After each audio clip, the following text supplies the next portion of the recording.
Everybody say, praise the Lord. Let us open our Bible on 1 Peter 5 verse 7.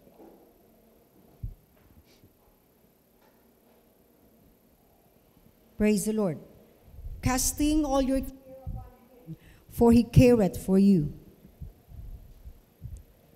All right. Unang tanungin natin, what is your care?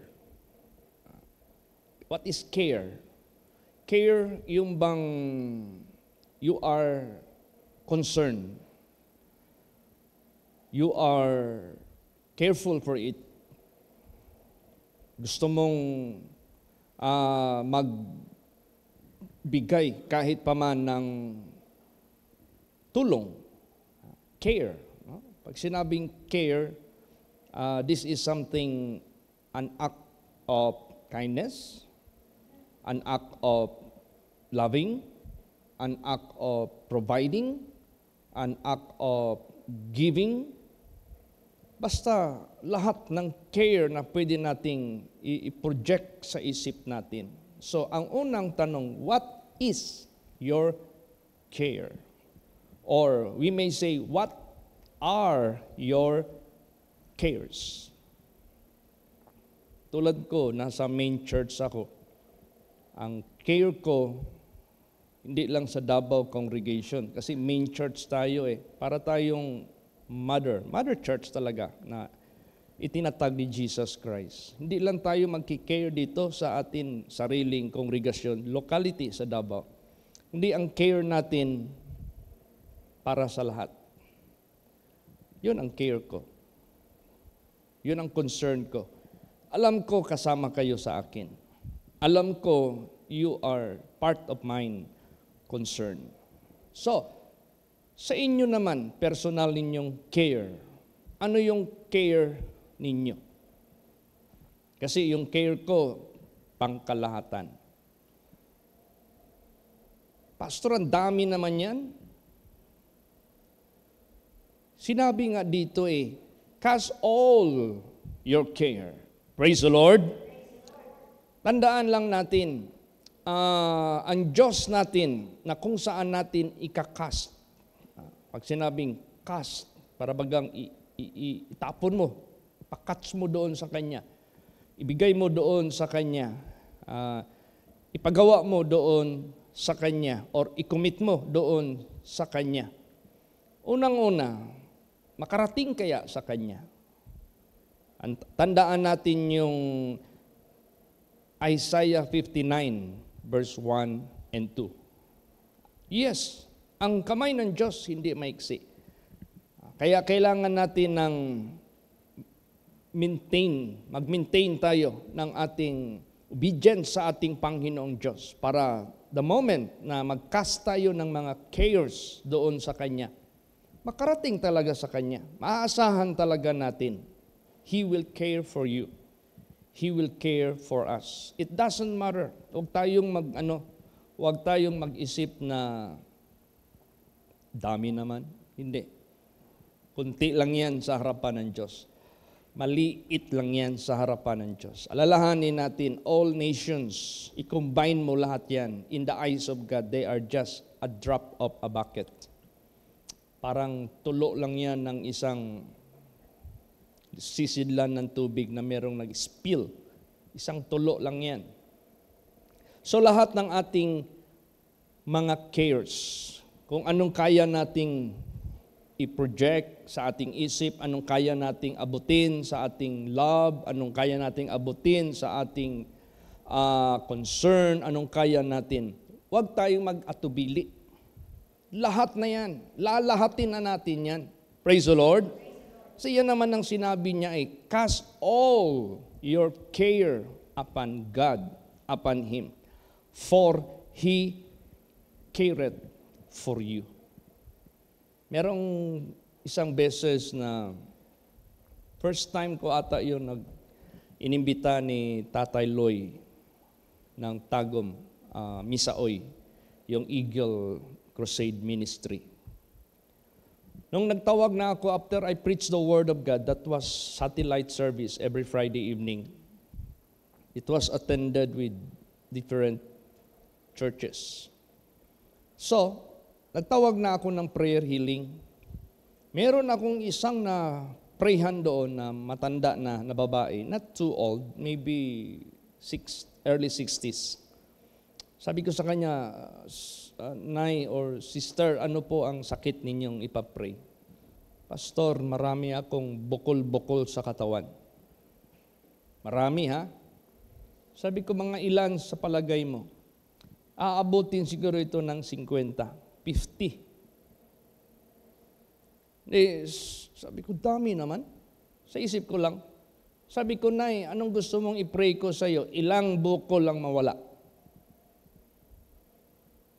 Jesus also is asking such similar questions. Minsan mag-ask si Jesus, anong gusto kong gawin sa iyo? Di ba? So, nag-ask din ako sa kanya. Sabi man niya sa akin, gusto ko lahat na lang mawala. So, challenge yun sa faith ko, challenge din yun sa faith niya. Nung nag-prayer na kami, and I just obey what she asked, God's favor, na lahat tanggalin. Alam niyo, pag-pray ko, paghipo niya sa kanyang mga bukol, ni isa wala na siyang nakapa.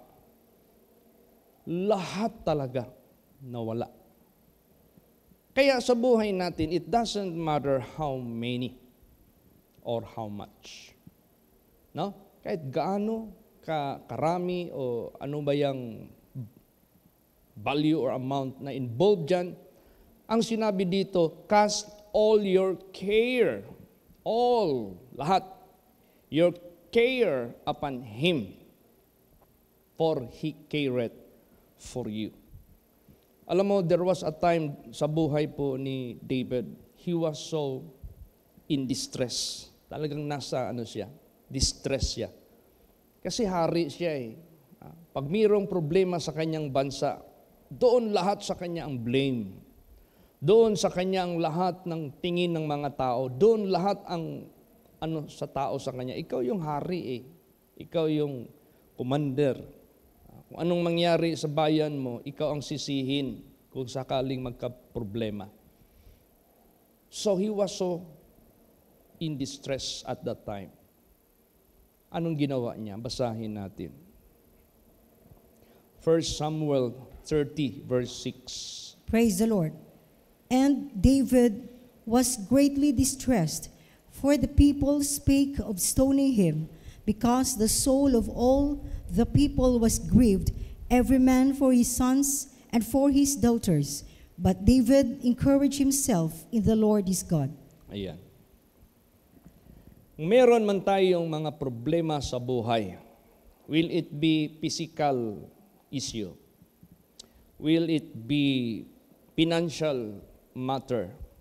Will it be work-related? Will it be family matters? Anumang bagay na nagpapabigat sa buhay natin, na nagpapadistress sa atin, halos babatuhin na siya dito ng mga tao. Ito yung moment ng pag-kidnap ng mga anak, pamilya. Wala nang naiwan eh, kasi ang mga sundalo at that time were out of that place. Nilusong sila ng mga kaaway. Binihag lahat ang nandoon na nakita nila. Asawa, mga anak, mga lalaki, lahat-lahat na. So dahil pagbalik nila wala na doon, siya na ang sinisisi. Siya na ang gustong batuhin. But anong ginawa niya? But David encouraged himself in the Lord his God. So, ganun din po sa buhay natin. Meron tayong hinahanap o hinaharap that we care for, no? Na kinikare natin. Lahat. Sabihin mo na lahat. Financial matter, physical issue, lahat na. Lahat. Sa ministry, kung pastor ka, kung membro ka sa trabaho mo, sa source of income mo, sa mga proyekto mo, sa lahat na yan. Basta meron tayong pag-aaruga sa mga bagay na yan, pagkikare sa mga bagay na yan. Ikas natin lahat ito kay Jesus. Tulad sa atin sa main. Every June 15, ano kaagad ang maisip natin? Nung bisita ko ng pastor na dinala ko dito, was it yesterday? Nagtanong siya sa akin, Pastor Chit, bakit meron kayong tulda sa labas? Sabi ko, extension niya ng aming simbahan, especially every anniversary ng foundation ng church na ito. Naglalagay na kami dyan ng projector, naglalagay na kami dyan ng speakers para ano yung nandito sa loob na dapat mapakinggan ng lahat. Extension dyan. So tayo dito sa main church, we do care for every year events na ginagawa dito, especially sa ating anniversary. Do you care for a big church? Ikaw ba ay nagki-care ng malaking simbahan para sa ating magandang pagtitipon na wala ng nasa labas? Do you care? Nagki-care ka ba? So if you do care, ikas natin to doon sa Kanya who is able. Ang sinabi niya, cast all your care upon Him, for He careth for you. Praise the Lord. So lahat yan. Tapos yung atin pang mga churches, ang itong tinatawag na dahikan, hindi matapos-tapos. Dahil nga sa hirap ng karsada doon, walang mga transportation na mag-carry sa mga graba, sa mga buhangin na dapat nilang gamitin para isiminto ang simbahan doon. Wala. Wala talaga. Hindi kaya. Sa hirap ng daan. Hanggang nag-idea si Pastor Alan na doon na lang sila magkuha sa ilog na malapit doon. At ang ilog na malapit doon, very steep yung dadaanan nila before reaching the church. Ang kalabaw mahirapan magkarga. Walang kakayahang mag-transport sa mabibigat na mga buhangin dahil sa bigat at sa hirap ng daan. Pinahiram ko na lang yung gamit ko dito na nabili ko rin. Yung ginamit na dyan sa construction ng parsonage, yung winch, driven by electric motor. Merong cable. Sabi ko, paano mo gamitin ito? Using a genset. Hihilahin yung buhangin. Yun na lang ang tanging paraan nila. So, let's pray for this church na matapos ito. Praise the Lord. Bahala na anong paraan ng ating Panginoong Diyos. Either pagandahin niya ang panahon, gamitin niya ang gobyerno, ma-repair ang karsada, magkaroon na ngayon ng transportation na makarating doon that will carry the so-called materials. Dami nating pray. Ang daming mga churches na hindi pa matapos-tapos. Taga-naga, although usable na siya, pero hindi pa talaga kumpleto. Lahat ng mga churches, i-pray natin talaga ito. Ang Alicia Congregation, I asked Pastor Victor, kailan ang schedule ninyo ng inauguration or blessing ng church? Sabi niya, Pastor, medyo marami pang kulang. Let's pray for this church also. Lahat ng mga kongregasyon natin. Praise the Lord. I-pray din natin ang ngayong Sabado, mag-service ako kila Nanay Glo. Because disabled na siya. She cannot anymore stay longer. Katulad sa inyo dyan, na matagal kayo dyan nakaupo. You can endure. Siya hindi na. Physically weak. Spiritually willing. So, God be willing, this coming Saturday, mag-house service ako doon. Praise the Lord. To visit them, to comfort them, to sustain them by the Word of God. And I ask the family to invite as they could. Neighbors, family friends, family members. Bahala na. Then, Samal, God be willing, by Monday, kakaroon tayo doon ng service sa bahay ni Sister Eliha by the grace of God. Maka-invite siya doon ng mga neighboring. Then, God be willing, on the 24th, Makambol. Suppose this was Monday, pero may mga members na nag-suggest, Pastor, we want to attend. We are coming from Maragusan, we are coming from Gobjen. We want to attend. Habang magbisita ka, we need to meet you to attend the service. So, nilipat nila ng 24th of this month. Let's pray for this children of God. Tagum, magkakaroon na dyan ng regular visitation. Yung nabisitahan namin last Monday. They are very eager. Praise the Lord. So, yung anumang care natin sa ating, as a pastor, together with you, kasi kasama ko kayo sa Davao Congregation, ano yung care natin sa lahat ng mga churches, lahat ng mga congregation related sa work of the ministry. All, sabi dyan, cast all your care upon Him, for He careth for you. Praise the Lord. Then, iba pa yung personal ninyo. Yung personal ninyo, i-commit nyo yan kay Jesus. Itug yan sa Diyos. Isalig sa Diyos. Iampo ngadto sa atong buhing Diyos. So, anong nangyari? Nagpaalam ngayon si King David, Lord, shall I pursue? Hahabulin ko ba yung mga kaaway na nagbihag sa aming pamilya?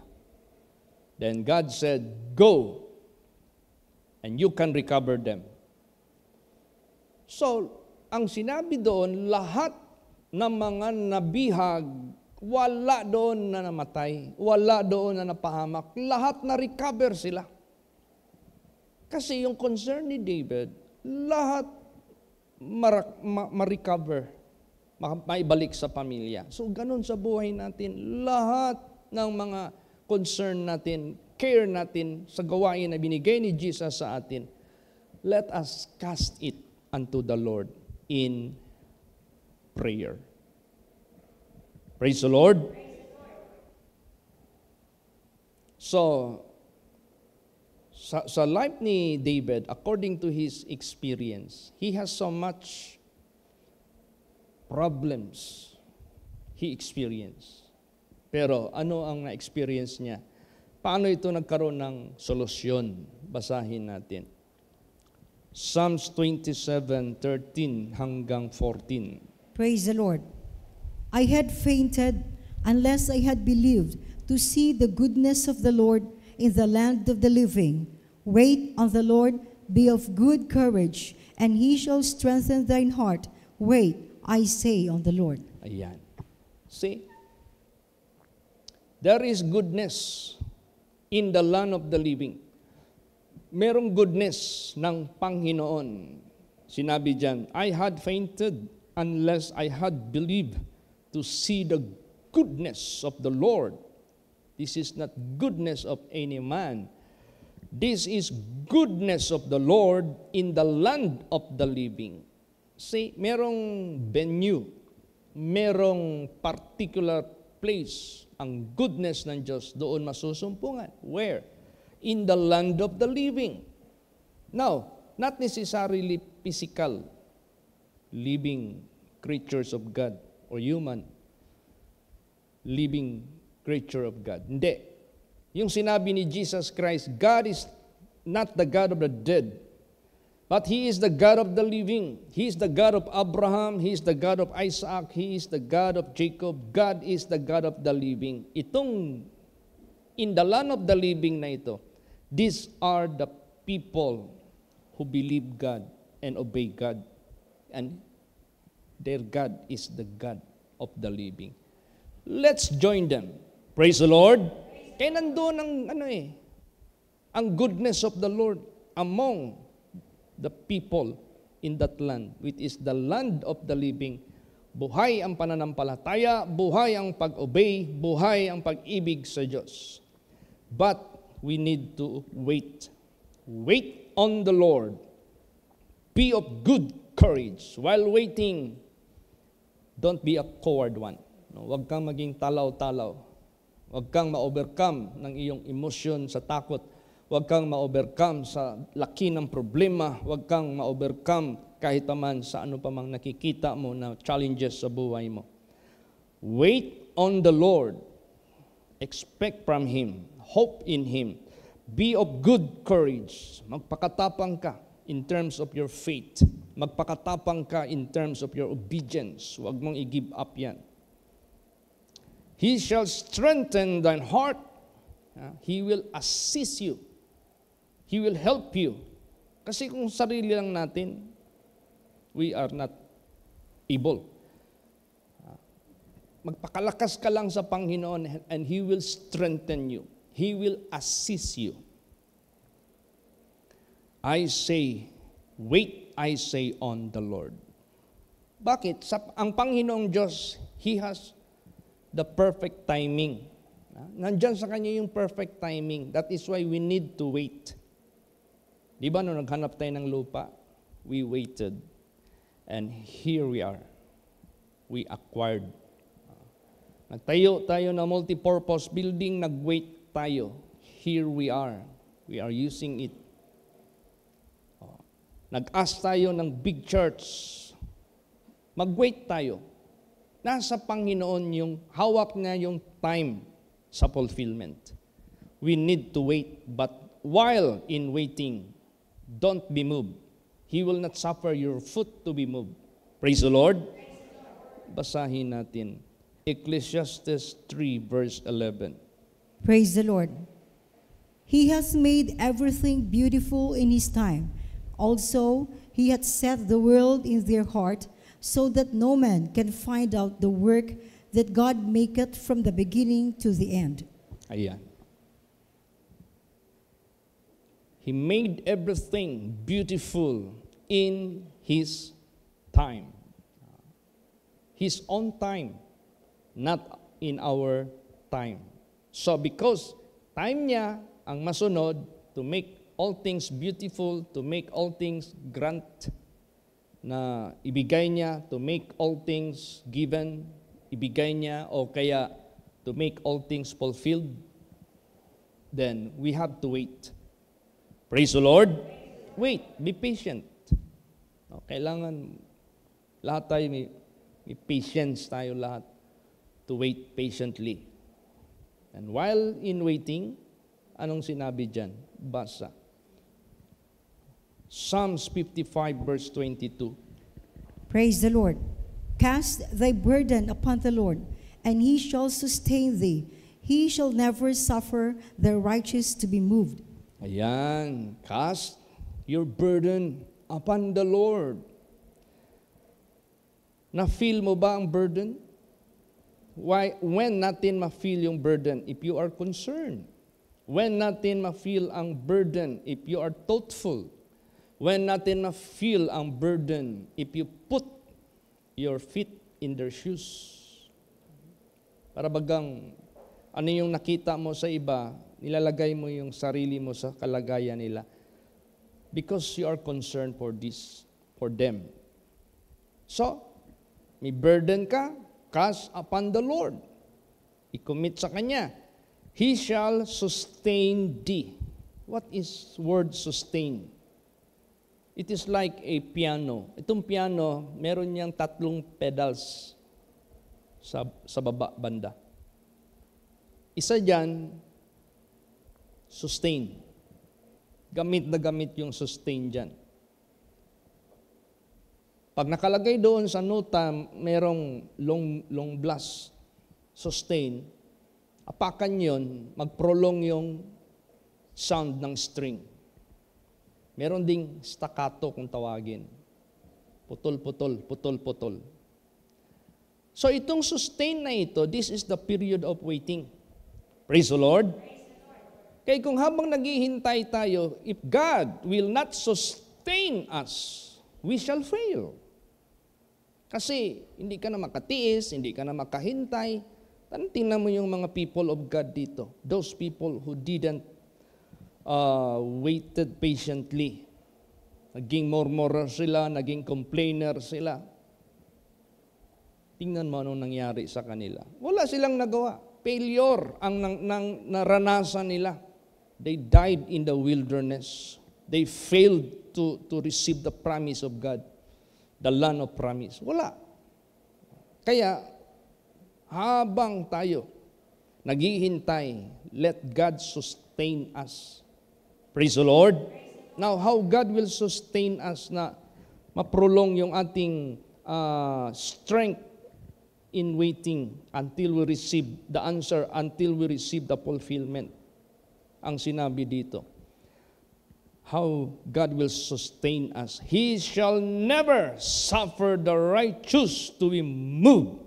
Tingnan mo si Shadrach, Meshach, Abednego, Daniel, hindi sila na-move sa kanilang obedience sa Diyos. Tingnan mo, they were used by God mightily and they were blessed by God. Joseph, ganun din. Well, hindi siya na-move. God bless him and use him. Great works na pinapagawa ng Diyos sa buhay niya. So, ganun din sa buhay natin. Kailangan masustain tayo. At itong pag-sustain ng Diyos sa atin, na while waiting, huwag tayong ma-move, walking in His Word, in His righteousness, in His holiness, in His statutes, in His commandments. Darating yan, sabihin ko po sa inyo, ang fulfillment. Hawak niya lang yung time na yan. In His time, He will make all things to be fulfilled. Praise the Lord. Pag merong fulfillment, you may say, oh, how wonderful, how beautiful. Ganun. Pero kung walang fulfillment, walang grant, hindi na materialize, you're sad because burden remain a burden. Problem remain a problem. Walang solusyon. Pero we are talking tonight the solution. The fulfillment of those things we cast unto the Lord because we do care for all those things. Cast all your care upon Him. Praise the Lord. Kaya may waiting period because it is not in our time. Kung sa atin lang na time, bukas start na tayo. But since it is not in our time, it is not in our hand, ang time na ma-fulfill yan, it is in the hand of God. So we need to be patient. Kailangan maging mapailubon ta sa paghulat. But while waiting, huwag ka talagang ma-move sa paglilingkod natin, sa pag-serve natin sa ating buhay na Diyos. God will take care of all those things that we are praying unto Him. Lahat yan, kayang gawin niya ng Diyos. At lahat ng ating kinikare, this is all about the future. Because at this time we are helped, at this time we are blessed, at this time we are provided, at this time we are in good shape. Ang future ngayon ang ating tinitingnan, na ating kinukumit dyan sa ating Panginoong Diyos. Praise the Lord. So para ma-secure ito, i-cast natin yan, i-commit natin yan. And gusto ng ating Panginoong Diyos, don't overmuch think. Huwag ka masyadong mag-isip. Huwag ka masyadong ma-stress sa buhay mo about the future. Basahin natin. Matthew 6:34. Praise the Lord. Take therefore no thought for the morrow, For the morrow shall take thought of the things of itself. Sufficient unto the day is the evil thereof. Yan. What is the morrow? The future. Yung ating gusto na mangyari at maibigay ng Diyos na ating pinipray sa Kanya, wala pa sa ating kamay. Nag-ano pa yan? Future pa yan. Pero pag ito ay ating kinumit sa Kanya in prayer, take therefore no thought for the morrow shall take thought for the things of itself. Let God do it in His own way. Let God do it in His own time. Let God do it in His own power. Sufficient unto the day is the evil thereof. Kung ano yung sa araw na ito, nalutas yung ating pagkain, nalutas yung ating problema, tama na yan. We are sufficient. Praise the Lord. Lahat ng mga evil, lahat ng mga problema at this time, nilutas ng Diyos. But the question is, how about the future? Let God think for the future. But before that, cast all your care upon Him, for He will care for us. Hindi naman natin pwede, we will not be careless for this future. But let God think how it will come to pass. Ang atin lan is pray. Ang atin lan commit unto the Lord. Basahin natin. Philippians 4:6. Praise the Lord. Be careful for nothing, but in everything by prayer and supplication with thanksgiving, let your request to be made known unto God. Yes, importante. Lahat ng mga bagay dadaan natin sa prayer, and this is how we cast our burden. Be careful for nothing, but in everything by prayer and supplication with thanksgiving. Pasalamat ka na, hindi mo pa natanggap. It is always with thanksgiving. Meaning to say, positibo yung pananaw mo na ibigay ng Diyos. Pasalamatan mo na. Amen? Praise the Lord. Let your request be made known unto God. Huwag kang mag-atubili. Don't hesitate to ask anything unto the Lord. Huwag kang mag-ano. Huwag kang mag-ano. Atubili o huwag kang maging hesitant. Maghingi ng anuman dyan sa Diyos. Hingiin talaga natin yan. Kaya, napaka sarap ng buhay na meron tayong refuge. Napakasarap ng buhay na meron tayong buhay na Diyos. Napakasarap ng buhay sa privilege na binigay ng Diyos sa atin. Walang anumang bagay na ating mga burdens na hindi niya kayang buhatin o i-lift up. Walang problema na hindi niya kayang lutasin. Walang sakit na hindi niya kayang gamutin. Praise the Lord. Tapos sabihin mo, bakit namatay si Sister Pilar? Hindi man gumaling yung sakit niya. Bakit Sister Binay, Sister Baby Mandagyo, Pastor Samuel Gabre? Sabihin ko po sa inyo, it is appointed to them to die on those dates. Tayo may appointed din tayo lahat. Praise the Lord. But in terms, habang nabubuhay pa tayo sa sanglibutang ito, none of our problems, sickness, God cannot solve. Itong lahat, masolve itong lahat. Binibigyan lang tayo ng Diyos ng proper na proseso sa ating paglapit dyan sa ating Panginoong Diyos. Commit natin. I-pray nyo rin yung aming future visitation sa Canada. God be willing. October hanggang November 5th or 16. Anong will ng ating Panginoong Diyos? So, before saying something, it is always with, if it is God's will. Praise the Lord. Meaning to say, in His time, hawak niya ang ating buhay. In His time, hawak niya ang lahat ng katagumpayan. In His time, hawak niya ang lahat ng mga fulfillment na ating kinast in prayer, through prayer, sa ating Panginoong Hesukristo. Remain ka lang faithful sa Diyos. Kasi hindi hihiwalay ang pakinig. Hindi hihiwalay ang mata ng Diyos tumitingin. Kanino? Basahin natin. Psalms 34 verse 15. Praise the Lord. The eyes of the Lord are upon the righteous, and His ears are open unto their cry. Ayan. Ang mga mata ng Panginoon ay nasa mga matuwid, at ang kanyang mga pakinig ay bukas sa kanilang mga iyak o mga dalangin. O di, let's do it.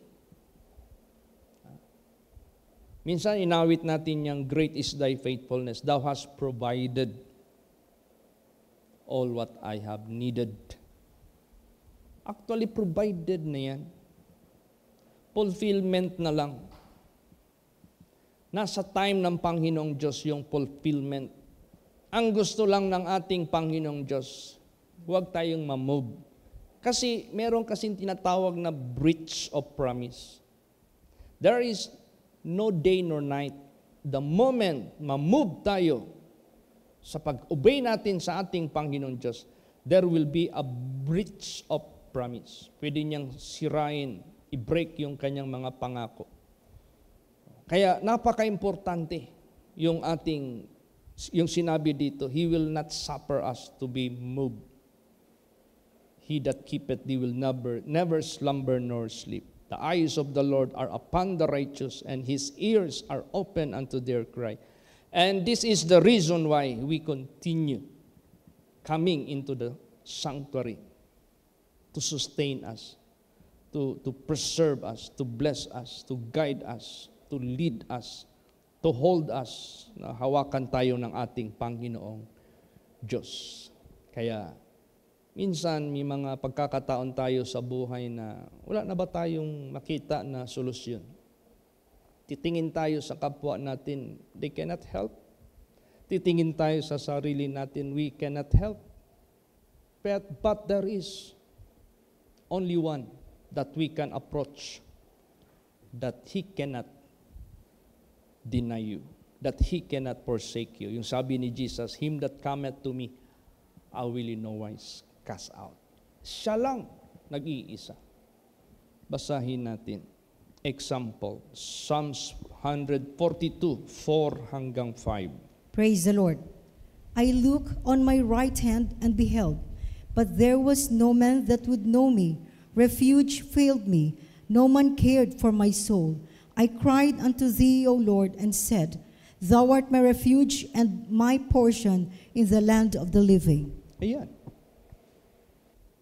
Nung ako'y tumingin sa kanan at tumingin sa kaliwa, walang sino man tutulong sa akin. Walang sino mang kumilala sa akin to become my helper, to become my refuge. Kaya sabi niya, refuge failed me. He tried to take refuge among those his friends, his acquaintance, yung mga kasamahan niya na mga sundalo. Wala. No man cared for my soul. Of course, takot sila kay King Saul. Look at ito si King Saul, kung basahin mo yung, grabe yun, tapang yun. Papatayin ka talaga noon. Dami yung pinatay. Kaya takot lahat ng mga sundalo. So, hindi pwede na mag-attempt sila magtulong sa kalaban ni King Saul. Patayin ka talaga.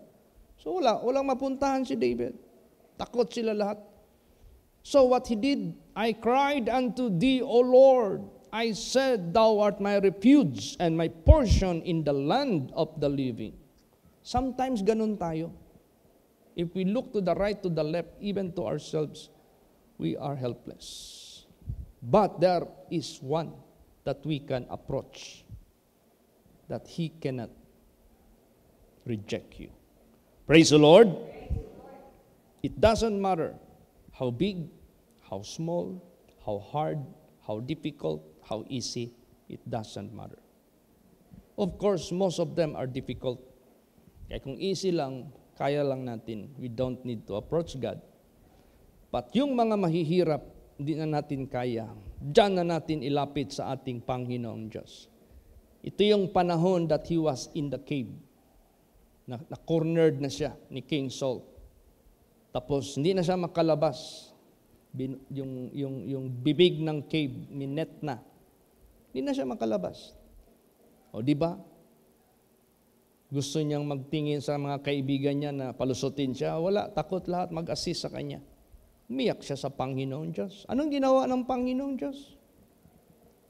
It was not the plan, it was not in the mind of David na yun ang gagawin na mangyari sa kanyang deliverance. Nagpadala ang Diyos ngayon ng hangin na nag-cause ng slumberness sa lahat sa kanila. Nakatulog sila lahat. Even mag-try ka ng noise to test the so-called ang kanilang tulog kung talagang totoong tulog. Tulog talaga.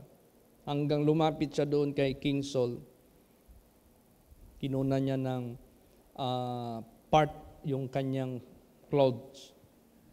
Ginunting niya as an evidence. Then in the morning na, gising na sila. Wala na doon si David. God can make a way when it seems there is no way. Kantata yun, Pastor Chita. Yes. But that's true. Praise the Lord. Sa tingin natin na wala ng solusyon, ang Diyos ang gagawa ng paraan. Kaya napakagandang mag-cast all our care unto Him. Yun na, pagkabukas, sumigaw na si David doon sa elevated place. This is the proof. Meron pa akong galit, meron pa akong balak patayin yung hari to take the throne, para kunin ko yung trono. Kasi na-insecure na si King Saul. No, I have no intention.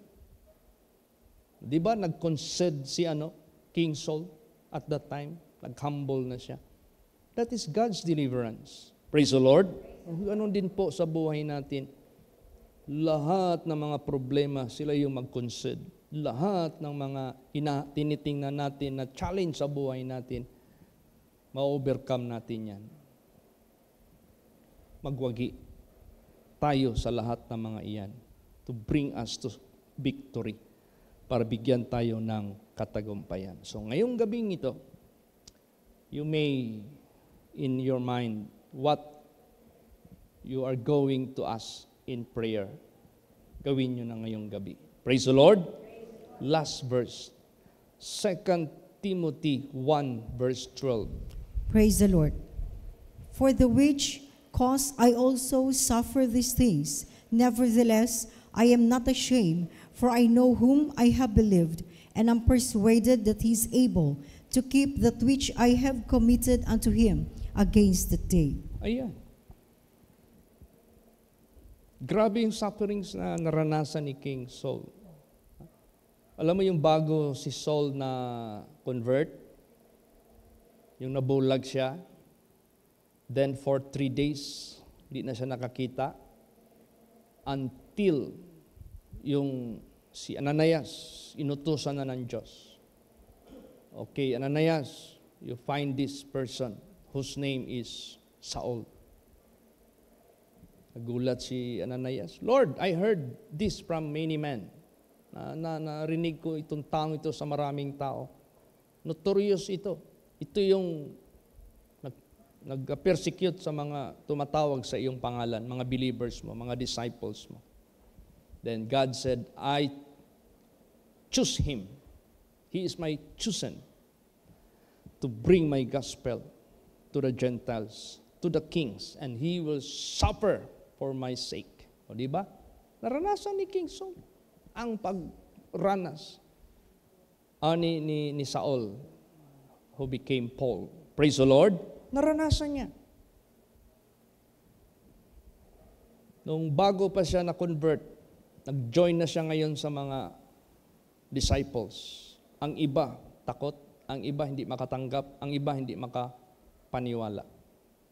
But, sa ipinakita niyang profession, yung nagsasalita na siya, doon na nila na pagtanto na, totoo, this man turned yung bang kanyang pagbago talagang absolute. Right away, nagpabaptize siya. Pagtapos na nakakita siya, there was like a scale fell out of his eyes. Then, he was prayed and baptized. Praise the Lord. Pagtapos noon, nag-join na siya. Hanggang patayin na siya ng mga pinanggalingan niya. Siyempre, patayin ka talaga. Asset ka nila. Lumipat ka doon sa mga kaaway mo. Patayin ka talaga. Kaya ang ginawa na lang, hinintay si Paul lalabas sa kanyang tinirahan. Papatayin talaga siya. Kaya he suffered so much for the sake of Christ. Kaya gabi, tinuntunan na lang nila si Paul para makalabas. He went somewhere, nalaman na naman doon mga dati niyang mga kasamahan, patayin naman siya. Ang dami niyang area na pinuntahan, na inassist siya ng mga disciples hanggang nakarating siya sa lugar. Ginamit siya ng Diyos. Kaya sabi niya, for this cause I also suffer these things. Nevertheless, I am not ashamed, for I know whom I have believed, and am persuaded that he is able to keep that which I have committed unto him against that day. Paul experienced shipwreck, was delivered. Paul experienced so much imprisonment, but he was delivered. Paul experienced so much persecutions, necessities, lahat-lahat na sabihin mo na lahat. Yung mga missions na kanyang pinuntahan as led by the Holy Spirit, kinumit niya lahat yan. Wala sanang Book of Romans kung hindi naging successful. Wala sanang Book of Galatians kung hindi naging successful. Wala sanang Book of Ephesians. Wala sanang Book of Philippians. Timothy kung ano-ano pa. These are the works of God na naging successful sa buhay niya. Anong sekreto niya? He knows whom he believed and everything is being committed. Praise the Lord. Kaya ganon din sa buhay natin. Commit natin lahat sa Panginoong Diyos. Nagkaroon lahat ng mga churches, nagkaroon lahat ng mga workers, nagkaroon lahat ng mga congregations because we committed unto the Lord. And this will grow and grow much more and more. Lalo't na itong ating pinipray to all nations. Commit natin, isalin natin yan. Although it's beyond our capacity, beyond our capability, but our God is well able, our God is more than enough to fulfill what we pray sa Kanya. So, napakaganda, napakasarap manalig sa ating Panginoong Diyos. Praise the Lord. So, let's pray.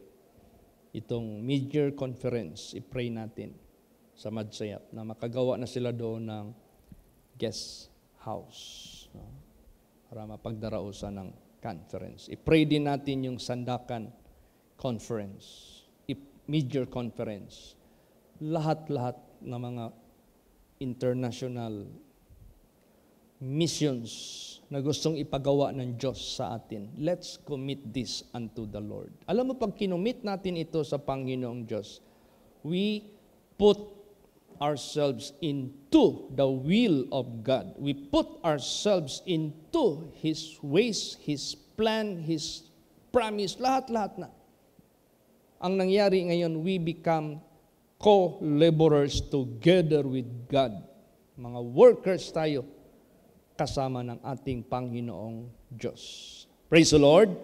This is not all about pride. This is not all about that we have something to boast.